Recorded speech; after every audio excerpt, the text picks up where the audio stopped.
সম্মানিত উপস্থিতি, একটা কথা চিরন্তন সত্য, যেটা একদম সবকিছুর সাথে আমরা কম্পেয়ার না করলেও আমরা মানুষের ক্ষেত্রে একটা কথা একবারে চিরন্তন সত্য, যেটা হলো অল মেন উইল ডাই। সকল মানুষকেই মরতে হবে। এখান থেকে কিন্তু আমাদের ফিরে আসা আর বেঁচে থাকার কোনো সুযোগ নাই। যেহেতু আমাদেরকে মরতে হবে, মরার আগে কিন্তু আমাদেরকে পৃথিবীতে বাঁচতে হলে এক ধরনের বাজার লাগে আমাদের, প্রতিদিন লাগে না? আপনারা আমার কথা বুঝেন? বুঝলে দয়া করে উত্তর দিবেন। এখান থেকে একজনও যদি কিছু নিয়ে যেতে পারেন, আমি মনে করবো আজকের এই প্রোগ্রামটা কি সফল, তাই তো? তো আমাদের পৃথিবীতে যেমন একেবারে নিত্যদিনের প্রয়োজনীয়তা থেকে মানে সবকিছুই কিন্তু আমাদেরকে কি করতে হয়, যেটাকে একবারই বলা হয় বাজার করতে হয়, মার্কেট করতে হয়, হয় না? কথা বলেন না, হয় না? ঠিক তেমনি ভাবে আমাদেরকে ফিউচার, যেটা ফিউচারকে ভবিষ্যৎ যেটাকে বলা হয় কবর থেকে বাকি জীবন, এই ফিউচারকে আমরা ব্রাইটনেস করতে হলে ওই জায়গাটাতে আমরা আলোকিত ব্যক্তি হিসাবে যদি আমরা নিজেদেরকে প্রিপেয়ার করতে চাই, তাহলে আমাদেরকে কি করতে হবে? ওপারের জন্য একটা বাজার করতে হবে। আর সেই বাজারের সর্বপ্রথম স্টেপ, প্রথম স্তর হলো ঈমান। কি ঈমান? যাদের ঈমান টেকসই তাদের কর্মটা অত্যন্ত সুন্দর, ফুটন্ত গোলাপের চেয়েও সুন্দর, তাই না? যাদের ঈমানটা টেকসই তাদের আমল টেকসই, কম হোক বা বেশি হোক, তাই তো? সে ছোট কাজ করুক বা বড় কাজ করুক, তার মধ্যে থাকবে নিয়তের যে বিশুদ্ধতা। কিসের? একেবারে আর কাজের ক্ষেত্রে থাকবে একেবারে 100% একনিষ্ঠতা। এটাই হলো ইমানদারের বাস্তব রূপ। কেন বললাম আজকে আমরা এখানে উপস্থিত হয়েছি, ছোট হই বড় হই, এখানে আপনাদের বোঝা উচিত যে আমাদের কাছে একজন এডুকেশন স্কলার এসেছে, আমাদের সামনে কথা বলবে, দরুদ পড়বে, জিকির করবে। আপনারা জানেন না, আলেমদেরকে ভালোবাসা ও সাধারণ মানুষের নাজাতের উসিলা। এটা আল্লাহ রাব্বুল আলামিন বলেছেন, join with my dear people, come to my paradise. আল্লাহ বলেছেন, ফাদখুলি ফি ইবাদি ওয়াদখুলি জান্নাতি। আল্লাহ বলেছেন, আমি নাম। তো সম্মানিত উপস্থিতি, এই জায়গাটা হলো আলেম বানানোর একটা প্রথম স্তর। কি প্রাথমিক শিক্ষা যদি কারো জীবনে ভালো হয়, টেকসই হয়, তাকে কিন্তু যত ঝড়ই আসুক তার ফিউচারকে কিন্তু অন্ধকারাচ্ছন্ন রূপে রূপান্তরিত করার কোনো সুযোগ নেই।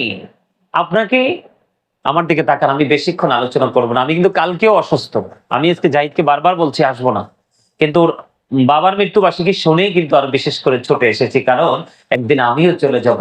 আমি যখন চলে যাব, আমার চলে যাওয়ার পরে সেই প্রজন্মে আমার জন্য দোয়া করার জন্য পাগল হয়ে আরেকজন ছুটে আসবে। কারণ আমরা যেটা আপনাকে দিব, আপনি কিন্তু সেটাই আমাকে আবার রিটার্ন দিবেন। আপনি দেন বা না দেন, কিন্তু মালিক কিন্তু সেটাই আমাদেরকে রিটার্ন আবার ফেরত দিবে, এটাতে কোনো সন্দেহ নেই। কারণ মালিক আমাদেরকে এই কারণে রিটার্ন করবে, কারণ তিনি বলে দিয়েছেন, আল্লাহ ক্রিয়েটেড দ্য মাইন্ড। আল্লাহর মন মতো করে আমাদেরকে সৃষ্টি করেছেন, আল্লাহর ইচ্ছে মতো করে আমাদেরকে সৃষ্টি করেছেন, যেটাকে আল্লাহর কোরআনের ভাষায় বলা হয় ফি আইয়ি সূরাতিন মা শাআ রাক্কাবাত। সূরা ফিতর, কোরআন শরীফের 30 পারা আল্লাহ বলে দিয়েছেন। তো সম্মানিত উপস্থিতি, আমরা সুন্দর মানুষ হয়ে সৃষ্টি হয়েছি, আমরা সুন্দর মানুষ হয়ে জীবন যাপন করব, এবং চলে যাওয়ার সময় আমরা সুন্দর মানুষ হয়ে চলে যাব। এটাই তো আমাদের প্রত্যাশা। যদি আমাদের প্রত্যাশা এমন হয়, তাহলে আমরা প্রাথমিক অসুস্থতার ক্ষেত্রে যেমন আমরা প্রাথমিক ট্রিটমেন্ট কিন্তু খুঁজি, আমরা কিন্তু সর্বপ্রথমে কিন্তু একবার আপ লেভেলে যাই না, একদম ল লেভেলটা আমরা কি করি? গ্রহণ করি। ঠিক তেমনি আপনি, আমি, আমাদের সন্তান যারা রয়েছে এখানে, যারা পড়াশোনা করছে, আজকে কিন্তু আমরা তাদেরকে সবক দিব। কয়জনকে সবক দিব? 9 জনকে। মোট আমরা আজকে 9 জনকে সবক দিব। মাশাআল্লাহ বলেন, আলহামদুলিল্লাহ বলেন। আমাদের মাদ্রাসাটা কিন্তু বেশি দিন না, আমাদের মাদ্রাসাটা কি বেশি দিন নয়, কিন্তু আমি আমার এই ছোট ভাইটাকে বারবারই বলেছি, তুমি আমাদের বাচ্চাদের পিছনে সময় দেওয়ার ক্ষেত্রে বিন্দু পরিমাণ কি করবা না, অবহেলা করবা না। কারণ এটা শুধু আমাদের দুনিয়ার বাজার নয়, এটা আমাদের সবচেয়ে বড় বাজার হলো পরকালের, আখিরাতের। কার? আখিরাত। সাদকায়ে জারিয়ার মধ্যে যেটা পড়ে সেটা একটাই জায়গাটা, কোন জায়গাটা? এই জায়গাটা। আজকে আমরা এখান থেকে যদি একটা ছেলেকে কোরআনে হাফেজ বানাতে পারি, পরিপূর্ণ কোরআনে হাফেজকে জাহান্নামের আগুন দেখলে ভয় পালানোর চেষ্টা করবে। প্রকৃত কোরআনে হাফেজ যারা, তাদেরকে দেখলে জাহান্নামের আগুন কি করবে? ভয় পালানোর চেষ্টা করবে। জাহান্নামের আগুন পর্যন্ত হাফেজদেরকে ভয় পায়, কারণ তার এই ছোট্ট চিনাটাকে আল্লাহ এত বেশি প্রশস্ত করে দিয়েছে। আদতে যদিও দেখতে ছোট, কিন্তু এটার প্রসারতা অনেক অনেক বেশি। এখানে আল্লাহ রাব্বুল আলামিন পবিত্র কালামে হাকিম 30 পারা কোরআন, লৌহে মাহফুজের কোরআন, যেটাকে আল্লাহ রাব্বুল আলামিন তার অমীয় বাণী হিসাবে ঘোষণা করেছেন। সুবহানাল্লাহ বলেন না? এটা এমন একটা কোরআন যেটাকে, যেখান থেকে বিজ্ঞান উৎসাহিত হয়েছে, বিজ্ঞান আবিষ্কৃত হয়েছে। কথা বলেন। আল কোরআন, the ultimate miracle 19 of the holy Quran। জোরে বলেন আল্লাহু আকবার। জোরে বলেন আল্লাহু আকবার।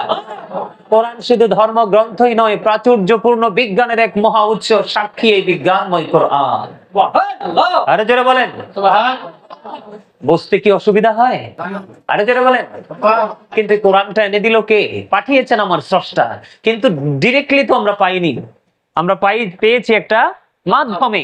কিন্তু সে মাধ্যমটাকে, তিনি হলেন সরকারে দো জাহান, ইমামুল মুরসালিন, আম্বিয়া, যেটা বলেন আপনি। সম্মানিত উপস্থিতি, খুব আমি চমৎকার ভাবে বলতে খুব স্বাচ্ছন্দ্য বোধ করি সবসময়। আপনারা জানেন আমি একজন আলোচক। আমি যখনই যাই মানুষের সামনে, আমাকে যেই বিষয়টাই দেওয়া হয়, কিন্তু আমি শুরু অথবা শেষ, আমি কিন্তু আমার রাসূলকে নিয়ে বক্তব্য না দিয়ে আমি কখনো কোনো প্রোগ্রাম শেষ করি না। তার কারণ হলো, আমি চাইও না করতে, সারা জীবন যেন এভাবে করতে পারি। কারণ আল্লাহ of the first pillar is the lord of all, রব্বুল আলামিন মুহাম্মদ রাসূলুল্লাহ সাল্লাল্লাহু আলাইহি সাল্লাম is the blessing for the world, রাহমাতাল লিল আলামিন। কি চমৎকার! রব্বুল আলামিন এবং রাহমাতাল লিল আলামিন। রব্বুল আলামিন সবকিছু কি করে দিলেন? রাসূলের কাছে বুঝিয়ে দিলেন, আর তিনি রাহমাতাল লিল আলামিন হিসেবে আমাদের হাতে তুলে দিলেন। কি চমৎকার! আমরা সেই নবীর উম্মত হয়েছি। আমি সব সময় প্রাউড ফিল করে বলি, I am very successful person, কারণ আমি আখির নবীর উম্মত হতে পেরেছি।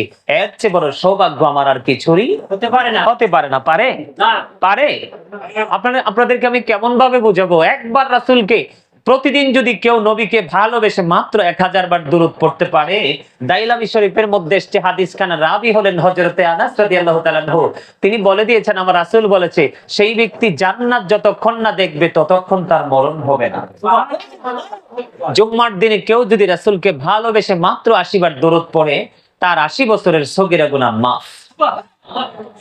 সেই নবী আমাদেরকে কোরআন এনে দিয়েছে। তার মানে এই জন্য আমরা বলি, বিজ্ঞানীদের বিজ্ঞানী আঙ্গ নবীজি।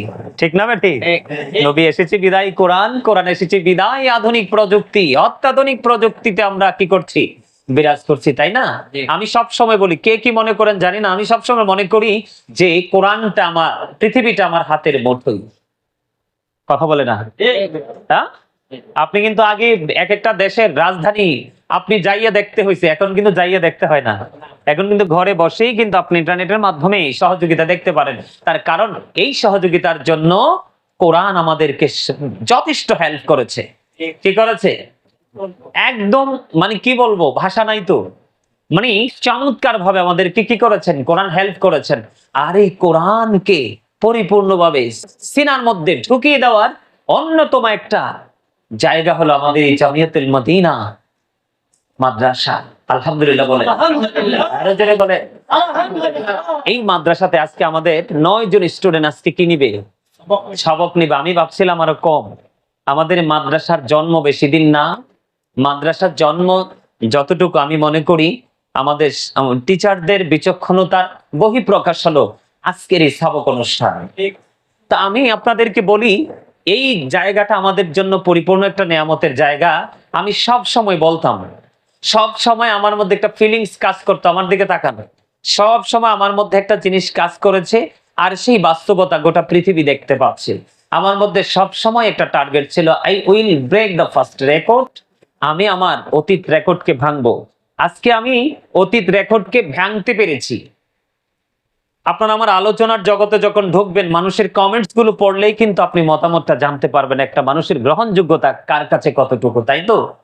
তো কেন বললাম, আজকে কিন্তু এই কোরআনকে ভালোবেসে রাসূলকে ভালোবেসে আজকে কিন্তু এই সফলতার একবারে পরিপূর্ণ এক প্রান্তে চলে এসেছি। এটা শুধুমাত্র কোরআনকে, ইসলামকে, রাসূলকে, কোরআনের সাথে সাথে সুন্নাহকে ভালোবাসার কারণে। আমরাও চাই আমাদের এই মাদ্রাসার প্রত্যেকটা স্টুডেন্ট যেন কোরআন সুন্নাহকে ভালোবেসে সুন্নিয়তে রঙে রঙিন হয়ে যেন তারা আমাদের মাঝে নতুন রূপে ফিরে আসতে পারে। আমিন। সবাই বলেন না সুম্মা আমিন। আমরা কি প্রত্যাশা করতে পারি না? প্রত্যাশা করি না? করি না? অবশ্যই করি। আর এই প্রত্যাশা নিয়েই কিন্তু আমরা এই মাদ্রাসাকে সামনের দিকে এগিয়ে নিয়ে যেতে চাই, এগিয়ে নিব ইনশাল্লাহ। কারণ আমরা এখান থেকেই কিন্তু আমাদের ভবিষ্যতের চিন্তাধারাটাকে আমরা কি করতে পারবো? পরিবর্তন করতে পারবো। আপনারা ভুলে গেলে চলবে না, ইসলাম is not only a religion but also complete code of life. পরিপূর্ণ এবং পূর্ণাঙ্গ জীবন ব্যবস্থা হলো কি রয়েছে কোথায়? ইসলামে। আর ইসলামের নির্যাস হলো কি? আপনার আমার প্রাণের নবী। তারপরে যদি আমরা ভাবি, তারপর আমরা কোরআন। কোরআন হচ্ছে আমাদের জন্য বিশাল একটা আইনের ভান্ডার। কিসের ভান্ডার? আইনের ভান্ডার। আপনাকে আগে প্রেম করতে হবে, প্রেম শিখাতে হবে। এটা আমি বলিনি, রাসূল বলেছে, হাদিস শরীফের মধ্যে এসেছে। আমার দিকে তাকান। আদিবু আওলাদাকুম আলা তালাতি খিসালিন হুব্বি নাবিকুম ওয়া হুব্বি আহলি বাইতিহি ওয়া আলা কিরাআতিল কোরআন। খেয়াল করবেন কিন্তু বিষয়টা আমি কেন বারবার কোরআন থেকে কিন্তু বিভিন্ন দিকে কিন্তু আমি টাচ করতেছি, সেটার উদ্দেশ্য আমার অবশ্যই আছে। সেই উদ্দেশ্য হলো এই হাদিস শরীফ বাস্তবতা। সম্মানিত উপস্থিতি, রাসূল বলেছেন, তোমরা তোমাদের সন্তানদেরকে তিনটি বিষয় শিক্ষা দাও। কয়টি বিষয়? তিনটি বিষয়। তোমরা তোমাদের সন্তানদেরকে তিনটি বিষয় শিক্ষা দাও। একটি বিষয় কি? আমার দিকে তাকান। একটি হলো হুব্বি নাবিকুম, তোমরা তোমাদের সন্তানদেরকে নবীর ভালোবাসা শেখাও। Teach the love of the profit, নবীর ভালোবাসা শেখাও। দ্বিতীয়ত রাসূল বলেছেন হুব্বি আহলি বাইতিহি, টিচ ফ্যামিলি লাভ, নবীর পরিবারের ভালোবাসা শেখাতে বলছে। কারণ নবীর প্রতি ভালোবাসা এবং নবীর আহলে বাইতের প্রতি ভালোবাসা এটা হলো ঈমান এবং আমাদের জন্য ফরজ। এরপরে বলেছেন ওয়ালা কিরাআতিল কোরআন, learn to recite the holy কোরআন, তোমরা তোমাদের সন্তানদেরকে কোরআন তেলাওয়াত শেখাও। কি শেখাও? কোরআন তেলাওয়াত শেখাও। সম্মানিত উপস্থিতি, কোরআন আপনাকে এত বেশি সহযোগিতা করবে। কি করবে? সহযোগিতা। কোরআন আপনাকে এত বেশি সহযোগিতা করবে, ওই কোরআনে হাফেজের বাবা মাকে কাল হাসরের ময়দানে নূরের টুপি পরিয়ে দাঁড় করানো হবে, যেটা এই টুপিটা এত বেশি গ্লেজি হবে যেটা সূর্যের আলোকে পর্যন্ত হার মানাবে। আরো জোরে বলেন। আর আমার যে ছোট ছোট কোমলমতি স্টুডেন্ট যারা রয়েছে, তোমাদেরকে বলছি তোমরাও ভালো করে পড়াশোনা করবে। কারণ তোমরা যখন ভালো কোরআনে হাফেজ হবে, তারপরে তোমরা মাদ্রাসায় ভর্তি হবে, নতুন করে আবার শিক্ষা অর্জন করবে। একটা পর্যায়ে তোমরা আমার মতো হবে, অথবা তোমাদের পছন্দের যদি কোনো বড় হতে হতে কিন্তু মানুষের স্বপ্নের মানুষও তার সামনে আসে। আসে কিনা? যখন অবুঝ থাকে তার কিন্তু কোনো স্বপ্ন থাকে না। যখন সে একটু একটু বসতে থাকে তখনই কিন্তু তার মধ্যে স্বপ্ন এসে বাসা বাঁধতে থাকে। তখন কিন্তু সেই স্বপ্ন পূরণের লক্ষ্যেই নতুন এক রূপে নতুন গন্তব্যের দিকে হাঁটতে শিখে। তাই তো? তা আমি তোমাদেরকে এটাই বলবো, কোরআনটা এমন একটা জিনিস, যেমন আমি যদি আমার এক্সাম্পলটা দেই, আমার জীবনের পরিবর্তন কিন্তু ক্লাস 6 থেকে শুরু হয়েছে। ক্লাস 6 থেকে কিন্তু আমার জীবনের পরিবর্তন শুরু হয়েছে। এই জগতে আসার পিছনে আমার ক্লাস 6, কারণ আমার জীবনে গজল এবং কেরাত প্রতিযোগিতায় আমাকে কেউ হারাতে পারে নাই। পুরস্কার ফার্স্ট হোক বা সেকেন্ড হোক আমাকে নিতেই হবে আমার জীবনে। অন্যান্য খেলা আমার জীবনে খেলিনি, ক্রিকেট ফুটবল এগুলো আমার জীবনে কোনোদিন খেলিও না, এগুলো দেখতেও যাই না। এখনো মানুষ যখন ক্রিকেট খেলা দেখে আমি কই একটাই দেয় ইডা আর একটাই দেয় ফিডা, কি আছে মজা এনে? এখনো আমি দেখি না, আমি অন্য এক জগতে ঢুকে থাকি, আমি এগুলো দেখি না। সত্যি সিরিয়াসলি বলছি, এই যে আমার সাথে যারা আছে ওরাও দেখে, আমি এদেরকেও বকাঝকা করি যখন এই খেলাগুলো দেখে। কথা কি বুঝতে পারছেন? আমি বিশেষ করে আমি তোমাদের উদ্দেশ্যে বলছি, স্টুডেন্টদের ছাত্রদের উদ্দেশ্যে বলছি।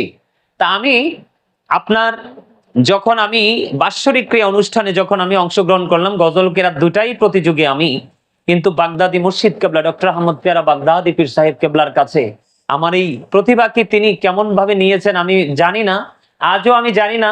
কিন্তু আমি যখন প্রতিযোগিতা দিয়েছিলাম, আমাকে যখন পুরস্কার দেওয়ার পর্ব যখন চলে আসলো, তখন ডক্টর আহমদ পেয়ারা বাগদাদি পীর সাহেব কেবলা সবার পুরস্কারটা যখন আমার এখানে কিন্তু ভিআইপি পার্সন যারা আছে আমাদের লাইনে, আপনারা আছেন মুরব্বীরা, অনেক সময় দেখবেন প্রতিযোগীদেরকে কিন্তু এক একজন অনারেবল পার্সনের হাতের মাধ্যমে কিন্তু পুরস্কার দেওয়া হয়, এটাই তো। কিন্তু আমি দেখলাম আমার ক্ষেত্রে ডক্টর আহমদ পেয়ারা বাগদাদি পীর সাহেব কেবলা ওনার নিজের পবিত্র হাতে আমার পুরস্কারটা আমার হাতে তুলে দিলেন এবং আমার মাথায় তিনি আপন মনে ভালোবাসার এক মুহূর্ত নিয়ে তিনি আমার মাথায় হাত বুলিয়ে দিলেন, আমার বুকে হাত বুলিয়ে দিলেন। সেই থেকে আমি ক্লাস 6-এ তখন আমি ছিলাম হাই স্কুলে, তারপরে কিন্তু আমার মাদ্রাসাতে আসা। তারপরে যেই দিন ডক্টর আহমদ পেয়ারা বাগদাদির হাত আমার মাথায় লেগেছিল, সেই দিন আমার স্পষ্ট মনে আছে, আমি বইগুলো এইভাবে নিয়ে মানে ছুঁড়ে ফেলেছিলাম। আমি বলেছিলাম যে আমি আজকে থেকে আর মাদ্রাসা স্কুলে পড়বো না। আমি তো ক্লাস 6-এর স্টুডেন্ট, আমি আর বুঝটা কতটুকু, আপনারা তো বুঝেন বুঝটাই কতটুকু। তা আমার মধ্যে একটা জিনিস কাজ করছিল, একটা জিনিস আমার মধ্যে খুব শক্তভাবে কাজ করছিল, সেটা হলো আমি তখন তো ছোট মানুষ, ছোট চিন্তা ছিল। আমি ভাবছিলাম যে আমার কাছে সবচেয়ে মহৎ মানুষ এই মুহূর্তে আমার টিচাররা। কারা? আমার শিক্ষকরা। আমার শিক্ষকরা কে এমন মানুষ, মানে আমার মধ্যে সেই ফিলিংসটা তখন ছিল যে কে এমন মানুষ যার জন্য আমার শিক্ষকরা পর্যন্ত মানে প্রহর গন্তেছে শুধু। তখন তো আর টেলিফোনের যুগ ছিল না, মানে আসতেছে আসতেছে এতটার মধ্যে আসবে, কে আসবে। তখন দেখলাম ওই আমি যেই পাগড়িটা পরি আর কি, ওই পাগড়ি পরানো এক নুরানি চেহারার মানুষ, যিনি শাহপুর দরবার শরীফের পীর সাহেব কেবলা ডক্টর আহমদ পেয়ারা বাগদাদি পীর সাহেব কেবলা, তিনি যখন আসলো, ওনার জন্য এক বিশাল এক চেয়ার কুর্সি বসানো হলো। সব দেখলাম কত বড় বড় দামি দামি মানুষ ওনার পায়ের নিচে বসছে, আর ওনাকে সালাম করার জন্য পাগল মানুষ হয়ে গেল। সেই দিনে আমি দর্শক সারি থেকে আমি সেই দিনে প্রতিজ্ঞা করেছিলাম, আল্লাহর কাছে সাহায্য চেয়েছিলাম, আল্লাহ এইরকম একটা চেয়ারে বসে যদি জীবনে একটা বক্তব্য দিয়ে মরতে পারতাম, জীবনটা ধন্য হতো। সুবহানাল্লাহ বলবেন না আপনারা? এইভাবে আমি ছোট্ট মনে ছোট্ট চিন্তা করেছিলাম, আর সেই চিন্তা থেকে আজকে কত চেয়ার আমার জন্য মালিক রেডি করে দিল। সব চেয়ারের কাছে যাইতেও পারি না, সব চেয়ারের কাছে যাইতেও পারি না, কারণ সময় নাই হাতে। এত ব্যস্ত এক জীবন, এত সম্মান, এত ইজ্জত, এত মাধুর্য, প্রেমময় জগৎ আল্লাহ রাব্বুল আলামিন স্পেসিফিক ভাবে আমাকে গিফট করেছেন। আমি চাই আমার এই মাদ্রাসার স্টুডেন্টরাও যেন ঠিক এইরকম স্বপ্ন নিয়ে তারা এবং তাদের অভিভাবকরা যেন কাজ করে। আজকে আব্দুল্লাহর আম্মু ফোন করছিল আমাকে, ওই যে দেখেন পিছনে আব্দুল্লাহ বসে আছে, সে কিন্তু খারিজি মাদ্রাসায় পড়তো। তার আম্মু যখন আমার আলোচনা শুনতে শুনতে উনি এক পর্যায়ে পাগল হয়ে গেছে। পরে উনি আমার সাথে কথা বলে আব্দুল্লাহকে মাদ্রাসাতে দিলেন। আজকে তিনি ফোন করছে, ফোন করার পর ওনার জীবন বৃত্তান্ত, তার সাংসারিক জীবনের কিছু তথ্য আমাকে জানালো। জানানোর পরে আমি ওনাকে রিটার্ন করে দিয়েছি, আমিও পাল্টা কিছু ওনাকে রিটার্ন করে দিয়েছি। আমি দেখছিলাম আমার মা যখন ব্লাউজ পরতো, আমরা যখন পড়ালেখা করি, যদিও আমার বাবা একজন সরকারি চাকরিজীবী ছিলেন, সেনাবাহিনীর একজন অফিসার ছিলেন, আমার বাবা আমার মার পরনে আমি দেখেছি ব্লাউজটা এত বেশি মানে সেলাই করছে, মনে হতো যেন এটা ব্লাউজ না, মনে হতো যেন এটার মধ্যে শুধু সুতা। আল্লাহু আকবার বলবেন না? আমাদেরকে মানুষ করার জন্য এতটা ত্যাগ তারা সহ্য করেছে। আপনাদেরও মাঝে মাঝে প্রতিকূল অবস্থা আসতে পারে, কিন্তু এই প্রতিকূলতা দেখে ভেঙে পড়লে চলবে না। না, ভয় পেলেই কিন্তু আপনি কি হয়ে যাবেন? ধ্বংস হয়ে যাবেন। সাহসিকতা নিয়ে এগিয়ে গেলেই কিন্তু আপনি বিজয় ছিনিয়ে আনতে পারবেন। কথা কি বুঝতে পারছেন আমার? তো এই জন্য আমি তোমাদেরকে বলছি, তোমরা নিজে নিজে স্বপ্ন দেখতে শিখবে। তোমরা কার মতো হতে চাও? তোমাদের পছন্দের মানুষটা কে? কোন হুজুরকে তোমরা বেশি পছন্দ করো? কে ভালো আলোচনা করে, কার আলোচনা কত সুন্দর? তোমরা যখন ধীরে ধীরে ধীরে ধীরে যখন বড় হতে থাকবে, তখন তোমাদের মাথায় এটা আসতে থাকবে, তখন কোনো না কোনো বড় হুজুরকে তোমরা ফলো করবে। ফলো করেই কিন্তু তোমরা তোমাদের বাস্তব জীবনকে বাস্তবায়ন করবে। এটাই হলো বাস্তবতা। তোমরা যদি কোরআনে হাফেজ হতে পারো, একটা মা যখন তার সন্তানকে কোলে পিঠে করে মানুষ করে, অনেক ত্যাগ স্বীকার করে, একটা সন্তানকে বেশি না আলেম বানাতে হবে না, শুধু একটা কোরআনে হাফেজ বানাবে। কি বানাবে? কোরআনে হাফেজ বানাবে। কোরআনে হাফেজের এত বেশি পাওয়ার থাকবে, তার বংশের মধ্যে মানে এমন মানুষ থাকবে, সে একেবারে জাহান্নামী হিসাবে ঘোষিত হয়ে গেছে। কি হয়ে গেছে? জাহান্নামী হিসাবে ঘোষিত হয়ে গেছে। কিন্তু এই কোরআনে হাফেজ একেবারে 100% জাহান্নামী। যখন এই কোরআনে হাফেজ যখন আল্লাহর দরবারে, এই কোরআনে হাফেজ যখন আল্লাহর দরবারে যখন সুপারিশ করবে, তখন একেবারে 100% জাহান্নামী যাকে হিসাবে চিহ্নিত করা হয়েছে, ওই ব্যক্তিটাকে আল্লাহ রাব্বুল আলামিন জান্নাতে দিয়ে দিবে। আরো জোরে বলেন না সুবহানাল্লাহ। আরো জোরে। এই জন্য আমি প্রায় সময় বলতাম, এখন আর বলার সুযোগ হয় না। প্রশ্নের উত্তর বা আলোচনা করতে করতে এখন স্টেজ চলে যায়।